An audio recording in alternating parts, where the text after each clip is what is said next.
I have a feeling charming will wait for you, Sabrina said with a smile. Snow smiled back.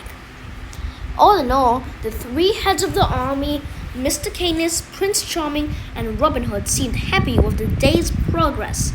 At the end of the very long day, the troops marched back through the portal to their well-earned cots. The Grimms was to sleep in the Hall of Wonders. Henry and Mr. Canis brought sleeping bags from the camp for each of them.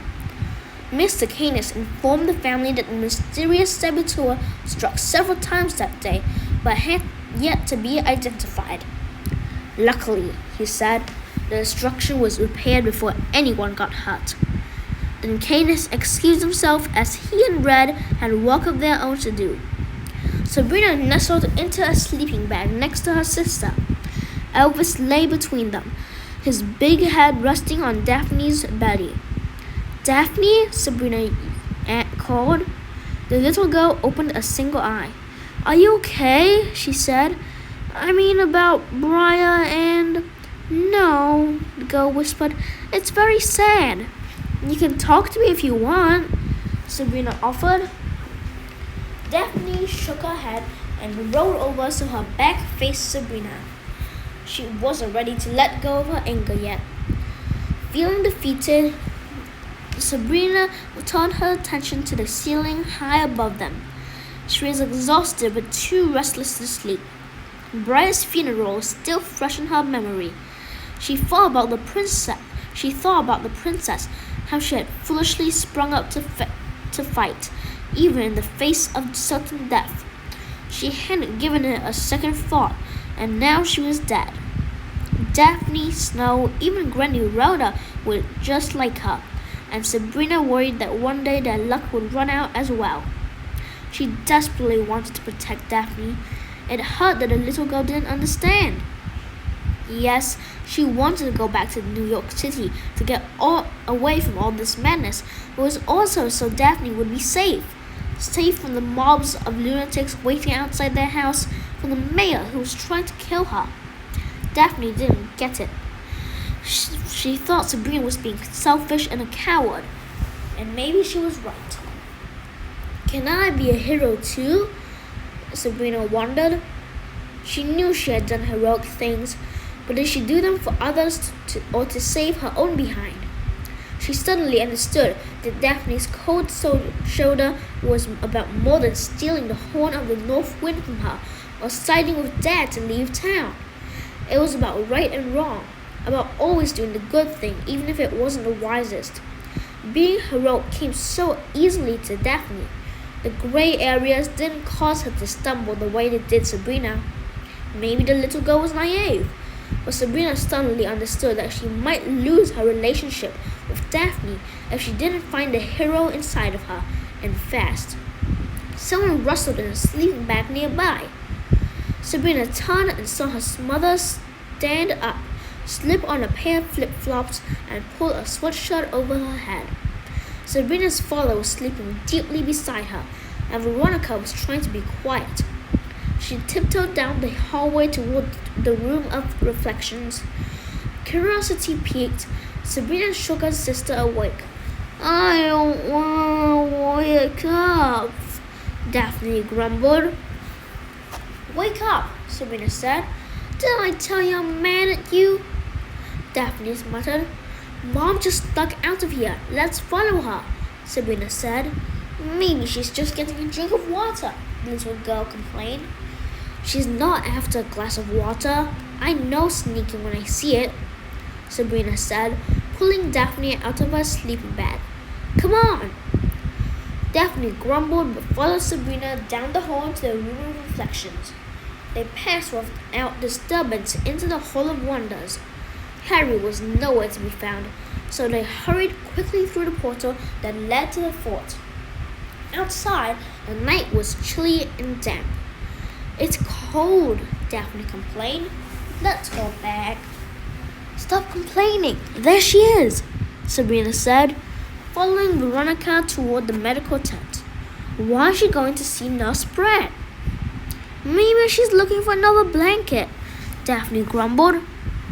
Sabrina grabbed her sister's hand and dragged her to the side of the tent. They got on their hands and knees and tucked their heads underneath a loose section of the canvas. Staying very still, they watched Nurse Sprat take their mother's blood pressure. "Thanks for meeting me so late," Veronica said. "Not a problem," the nurse replied. "But I do think this is something you should discuss with Henry." "I will, but not until I'm sure." The nurse nodded. "Have you been feeling funny since you woke up?" "No, not at all," Veronica said. "Which is what worries me. I should feel run down and nauseated, but I feel totally fine." Daphne whispered, "What are they talking about?" Sabrina shrugged and strained to hear more from the nurse. "Well, I have to admit, this is the most unusual case I've seen. I don't think I know of anyone else who's ever been placed under a sleeping spell who happened to be pregnant at the time." "Pregnant?" the girls cried and clapped their hands over each other's mouths, but it was too late. Veronica stood over them, hands on hips, disapproval all over her face.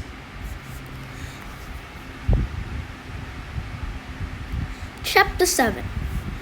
Veronica pulled them into the tent.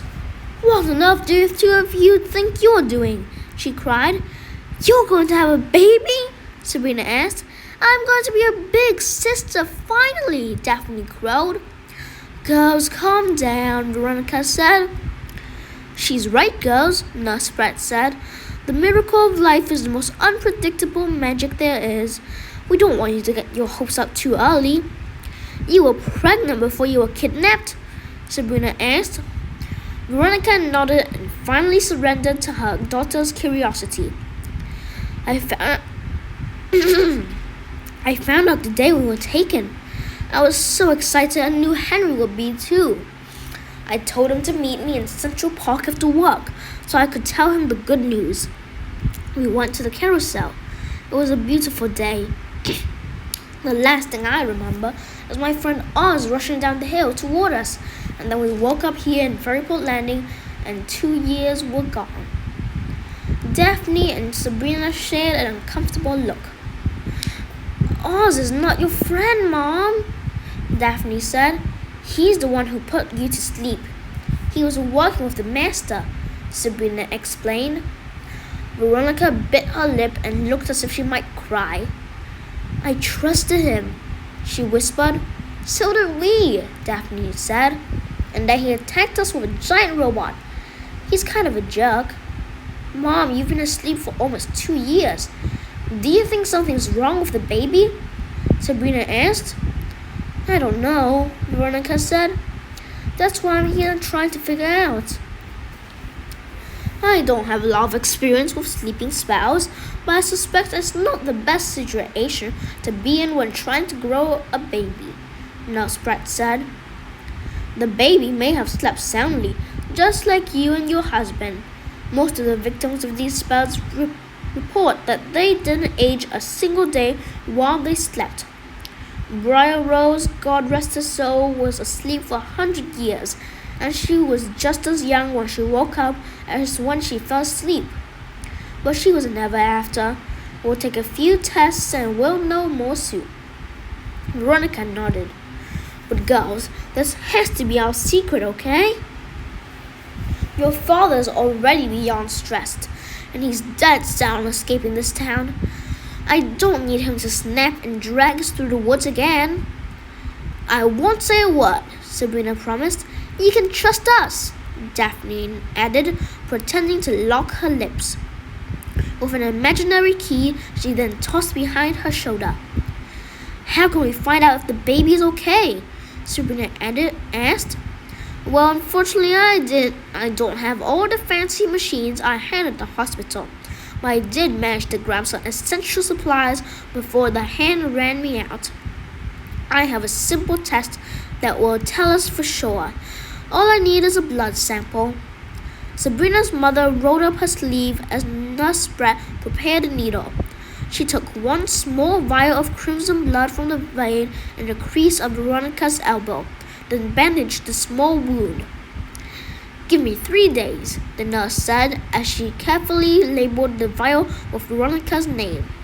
In the meantime, take it easy, get some rest and stay off your feet. And let me know if you get a craving for pickles and ice cream. Thank you so much, Veronica said. The girls followed their mother back out into the cool air. Sabrina had a million excited questions and Daphne was skipping across the courtyard, but Veronica was quiet. Girls, come here, Veronica said, pulling her daughters close to her. The 3 girls hugged tightly. It's going to be all right, Daphne said reassuringly. I just know it. I hope you're right, Veronica said. Sabrina hugged her mother with all her might. Even if the news about the baby was bittersweet and worrisome, they were together. Mom, look, Daphne said. Sabrina turned to see where her sister was pointing. Across the courtyard was Briar Rose's fresh grave. Uncle Jake was sleeping on the ground beside it, with a rose resting on his chest. Veronica frowned and led the girls back into Charming's cabin. It was empty except for the magic mirrors. I'm worried about him, Sabrina said. I'll tell your father, Veronica promised. They slipped into the mirror that led to the Hotel of Wonders and found their way to the Room of Reflections. Mirror was there, busy with his work gluing shards to the walls. A little night air, he asked. He smiled as if he knew there was something more to the story. Sabrina nodded. I'll tell you soon. He nodded and returned to his work. They left the room only to find Red Riding Hood rushing toward them. Mr. Canis hobbled along behind her. The little girl was sobbing uncontrollably. What's wrong? Veronica said, swooping the girl into her arms. We've had a breakthrough, Mr. Canis said. He's everywhere, Red cried. He can see everything. Who are you talking about? Daphne asked. The master, I remembered him. You know who he is? Sabrina asked hopefully. No, just his eyes. I only saw his eyes. They were everywhere I went, watching me. Red buried her face in Veronica's shirt and sobbed. Veronica led the girls back through the Hall of Wonders to where the rest of their family lay asleep. She tucked her daughters back into their sleeping bags and kissed them goodnight. Then she did the same for Red. Wrapped in her sleeping bag, Sabrina dreamed of naked babies flying in and out of clouds. Their rosy cheeks beamed, and the sky was filled with giggles that transformed into tiny hearts and flowers. Sabrina had never cared much for babies. They were smelly and always covered in food. But the idea of having another little brother or sister was exciting. It was a wonder she could sleep at all.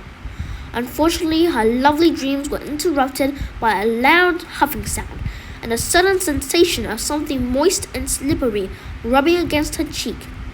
Without opening her eyes, Sabrina grumbled, Elvis, I'm sleeping. Go get Daphne to feed you. She pulled her sleeping bag up over her head. For a moment, she was sure the big dog was going to let her drift back to sleep. But then, with a sudden jerk, her pillow was yanked out from under her head, and her skull rattled against the cold marble floor. Pain rocketed across her head.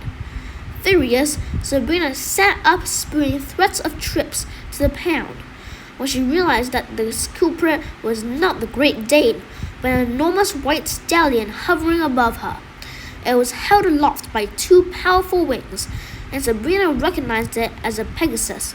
Behind it hovered a dozen more, but only the one chewing on her pillow had a rider. Puck was sitting on its back, looking as if he was about to open his biggest Christmas present. What's the big idea? That seems to be the end of this video. Actually, this should be the last one for today. Anyways, goodbye.